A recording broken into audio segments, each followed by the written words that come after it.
Assalamu alaikum, Saad. I know we've talked about parents, a few questions regarding parents. Another one that some students have asked, and youth throughout the United States and overseas is that sometimes you have a parent where they don't want them to practice the faith, right? And I want to say maybe first let's take the faraids, like the basics of the prayers, like maybe salah, and that could be due to the parents not very practicing. Yeah. That could be that maybe the parents are not Muslim, someone's maybe a convert. It might be just due to where they live and the parents just don't like, you're going to put yourself in a situation. Whatever, you never know. I mean, everyone's got their storylines and we can't give you details, but overall, if suppose a parent is forcing an individual to not pray, not to fast, so some young lady says, well, maybe when I'm wearing my scarf and I can't. So I know each one might be different, maybe same answer, it could be a little, everything might be a little different or tweaked. So here's some examples. Maybe you could give some clarification to some kids who might be going through some of these questions. Okay, bismillah. Let's begin with the basics. That Allah subhanahu wa ta'ala has elevated your parents to a very high position in this deen. This is for all of us. This is whether we like our parents or don't like our parents. Sometimes children don't like their parents. This is whether you feel your parents have treated you fairly or unfairly, they still have a high status. Yes. And that should never be forgotten. Number two, the second thing we look at is, okay, all of these situations are very specific sometimes. And so we're going to give a general broad answer, but I want to encourage all of you to speak to your local imam. And the reason why I keep reiterating your local imam is because that is how a community is formed. When you have a community that's been entrusted to a certain individual to lead that community, then you come on like YouTube and listen to us, you might accidentally undermine them. We're here to provide general guidance, especially communities that don't have an imam, etc. If you have an imam, please speak to your imam, present your circumstance. That will really help you out and the community at large out. Now let's look at situation by situation. I want to take the situation rather than the actual, the people involved, let's take the action involved first. There is a difference in our deen between a mandatory act and a recommended act. A mandatory act like prayer, like fasting, those are acts that cannot be substituted by another act or cannot be avoided for no good reason. What is a good reason? A person is unconscious, they can't pray. Understood. A person is very sick, cannot fast. Understood. Now, a parent might say, I don't want you to pray Fajr because I want you to get proper rest for school. It does happen. I remember situations where people have asked me the same question. In that situation, you are required to obey Allah subhanahu wa ta'ala over your parents. But let's just think about this for a moment. If your parents are concerned and worried about you getting enough rest, for example, before school, ask yourself the following question. How have I made this worse? Not blaming anyone, but let's say you're a child that stays up till 2 a.m. playing video games. And then all of a sudden, okay, I gotta pray Fajr, and then I gotta get ready for school and your grades begin to drop.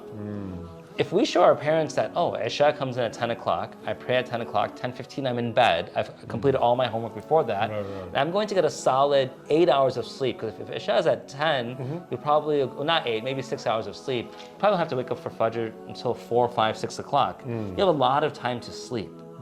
And if you can show your parents, even if you sleep till 4, pray, and then you go back to bed, catch another nap, that's 7 hours right there.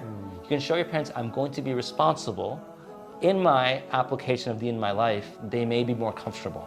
So always take a step back before blaming your parents or others and see, what can I do that's better?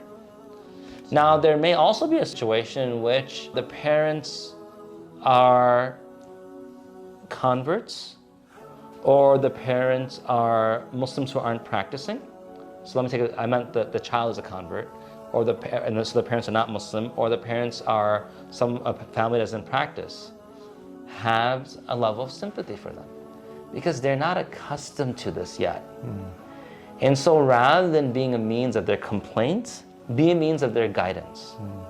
If you can, for example, show that you can get proper sleep, or you yourself can get up and pray, and then you can continue your day in such a way where you're not groggy, you're not grumpy, you're not snapping at everyone, but they see this, well-rested, high-performing, well-mannered individual, and they see prayer has been a part of your life, then they'll notice prayer is not problematic and they themselves may incline towards it.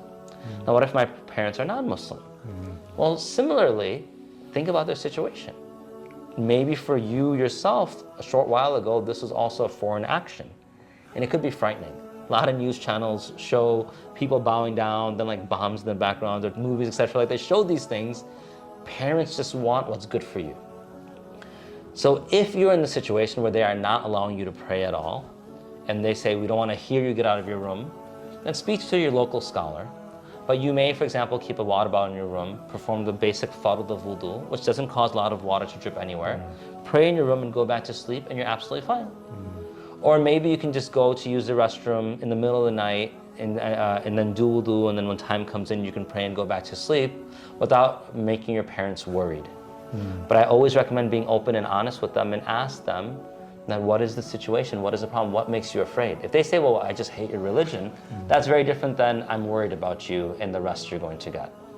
Now, the other thing I want to mention is that if your parents are saying something along the lines, like, we don't want you to, cover your head, but they're not saying don't pray, but they're just worried of you being a target. I mean for males here. For males covering their head.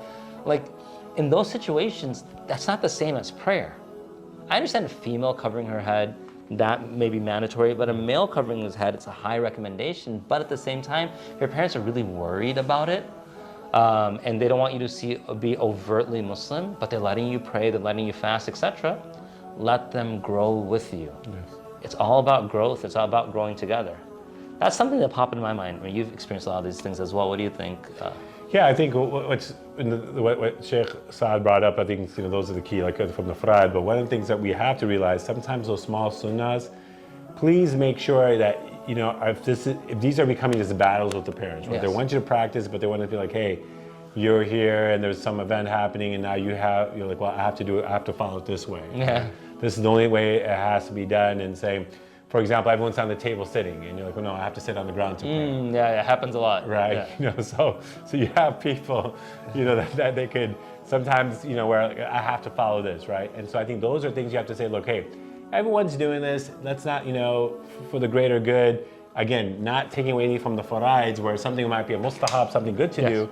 But if it's not something haram, the parents just want you to understand this, that's fine. You might wear always, like a young kid, and like, well, today's event, we need you to dress up. They still let you wear, something that's halal, but they want, think about this, because sometimes we don't want to use faith as an argument that only is going to have